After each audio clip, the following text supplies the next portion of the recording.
বিসমিল্লাহির রহমানির রহিম। আসসালামু আলাইকুম ওয়া রাহমাতুল্লাহি ওয়া বারাকাতুহু। আমি হাকিম মোহাম্মদ আশরাফুল আলম।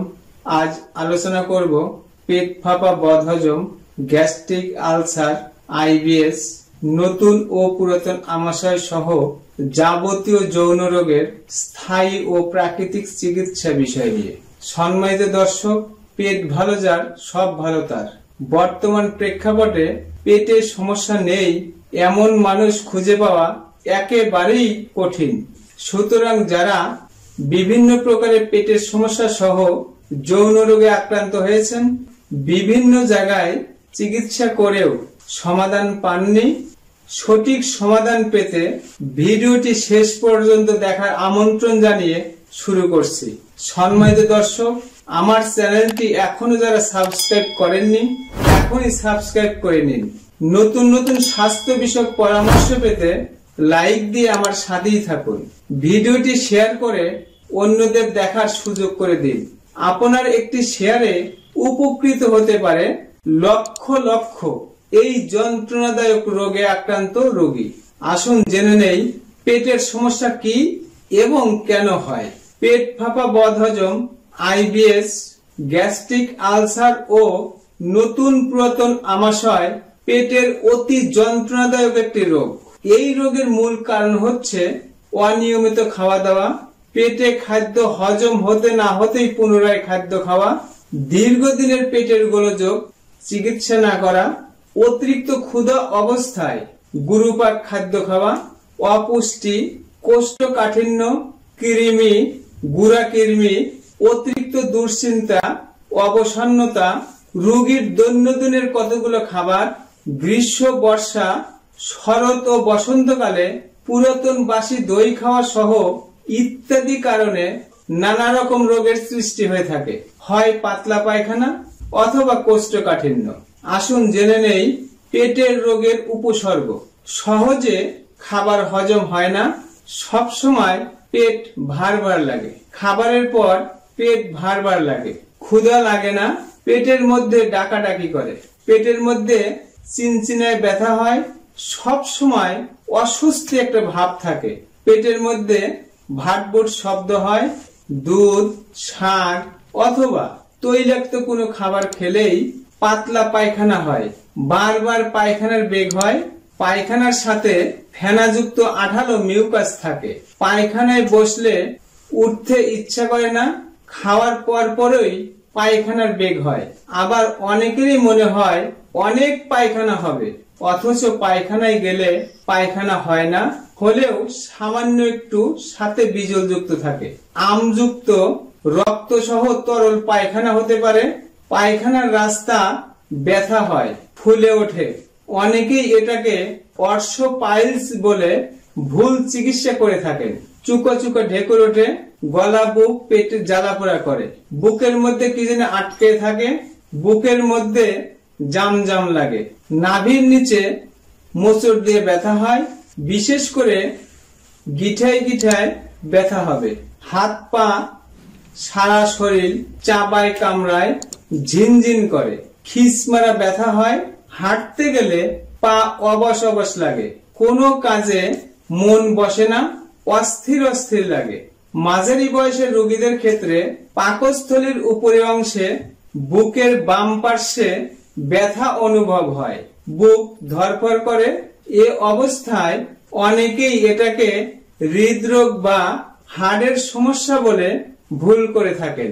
পুরুষ মানুষের যৌন দুর্বলতা, দ্রুত বীর্যপাত, লিঙ্গ উত্থান অক্ষমতা, পুরুষাঙ্গের শিথিলতা, মেহ প্রমেহ, প্রস্রাবের ক্ষয়, প্রস্রাবের সাথে বা প্রস্রাবের আগে ও পরে পুঁই শাকের লালার মতো অথবা সাদা ভাতের মারের মতো বের হয়, পুরুষাঙ্গ আস্তে আস্তে চিকন ও ছোট হয়ে যায়, তলপেটে ব্যথা হয়, প্রস্রাব পরিষ্কার হয় না, ফোঁটায় ফোঁটায় প্রস্রাব হওয়া সহ ইত্যাদি উপসর্গ দেখা যায়। সম্মানিত সুধী, যারা যৌন দুর্বলতা, দ্রুত বীর্যপাত, লিঙ্গ উত্থান অক্ষমতা ও পুরুষাঙ্গের শিথিলতা সহ পেট ফাঁপা, বদহজম, আইবিএস, পুরাতন আমাশয় এবং যে কোনো প্রকারের পেটের রোগ নিয়ে দিনের পর দিন, মাসের পর মাস বছরের পর বছর বিভিন্ন জায়গায় চিকিৎসা করে আশা ছেড়ে দিয়েছেন, হয়তো এই রোগ থেকে আর কোনোদিন মুক্তি পাবো না। আপনাকে বলছি, আপনি হতাশাগ্রস্ত না হয়ে আপনার রোগের স্থায়ী সমাধান পেতে স্ক্রিনে দেওয়া ঠিকানায় একবারের জন্য হলেও যোগাযোগ করুন। আপনার রোগ যত জটিল, যত পুরাতন বা যত কঠিন হোক না কেন, সম্পূর্ণ নিরাময় হওয়া সম্ভব ইনশাআল্লাহ। জটিলতা: সঠিক সময়ে রোগের সঠিক কারণ খুঁজে বের করে চিকিৎসা না করলে মারাত্মক জটিলতা দেখা দিতে পারে।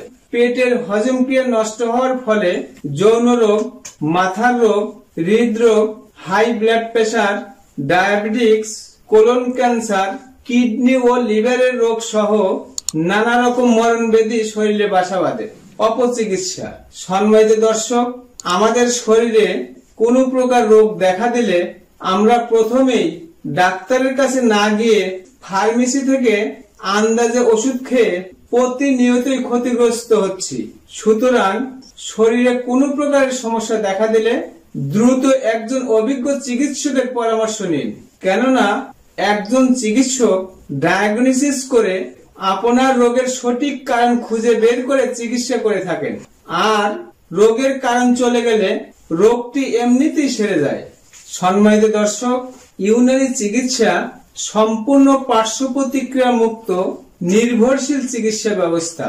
ইউনানি চিকিৎসায় পেট ফাঁপা, বদহজম, গ্যাস্ট্রিক আলসার, আইবিএস, নতুন পুরাতন আমাশয়, যৌন দুর্বলতা, দ্রুত বীর্যপাত, লিঙ্গ উত্থান অক্ষমতা, পুরুষাঙ্গের শিথিলতা, অধিক স্বপ্নদোষ, মেহ প্রমেহ, প্রস্রাবের ক্ষয়, নাকের পলিপাস, সাইনোসাইটিস, মাইগ্রেন ও মাথা ব্যথা সহ মানব দেহের যে কোনো ধরনের রোগ যত জটিল বা যত পুরাতনই হোক না কেন, সম্পূর্ণ নিরাময় হওয়া সম্ভব ইনশাআল্লাহ। যারা পেটের রোগের কারণে বিভিন্ন জায়গায় ওষুধ খেয়েছেন, বিভিন্ন জায়গায় চিকিৎসা করেছেন, সমাধান পাননি, আপনাদের জন্য সম্পূর্ণ প্রাকৃতিক কয়েকটি ওষুধের নাম বলে দিলাম। সম্ভব হলে একজন অভিজ্ঞ চিকিৎসকের পরামর্শে খাবেন। 1 নম্বর সফুক আসুস, 2 নম্বর সফুক বাদিয়ান, 3 নম্বর সফুক আজওয়াইন। যারা কোষ্ঠকাঠিন্যযুক্ত পেটের সমস্যায় আক্রান্ত হয়েছেন তারা আওলা প্লাস নামে ওষুধটি খাবেন। উপরোক্ত ঔষধ সেবনে পেট ফাঁপা, বদহজম, গ্যাস্ট্রিক আলসার, আইবিএস, নতুন পুরাতন আমাশয় যত জটিল বা যত পুরাতনই হোক না কেন, সম্পূর্ণ নিরাময় হওয়া সম্ভব ইনশাআল্লাহ। সম্মানিত বন্ধুগণ, যারা বিভিন্ন প্রকারের যৌন রোগে আক্রান্ত হয়েছেন, বিভিন্ন জায়গায় চিকিৎসা করেছেন, কোনো সমাধান পান নাই, আপনাদের জন্য সম্পূর্ণ ন্যাচারাল কয়েকটি ঔষধের নাম বলে দিলাম।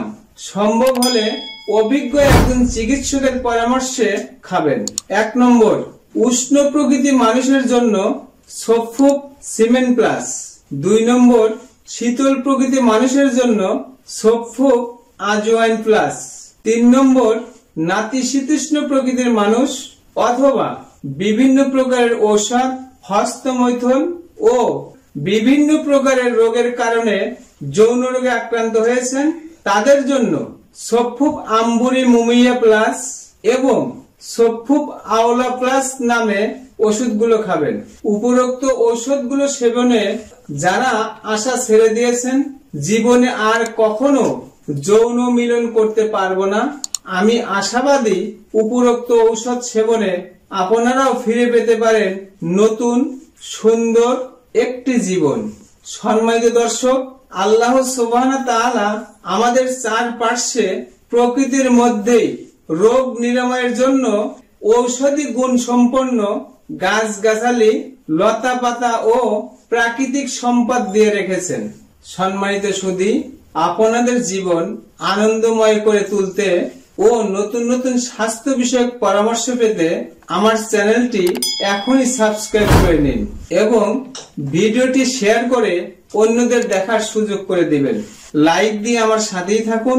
আমার কথাগুলো কোথাও বুঝতে অসুবিধা হলে বা বিস্তারিত জানতে কমেন্ট করুন। আজ বিদায় নিচ্ছি, আবারও দেখা হবে নতুন কোনো বিষয় নিয়ে। ততক্ষণ মহান আল্লাহ সুবহানাহু ওয়া তাআলা আপনাদের সুস্থ রাখুন, ভালো রাখুন। আসসালামু আলাইকুম ওয়া রাহমাতুল্লাহি ওয়া বারাকাতুহু।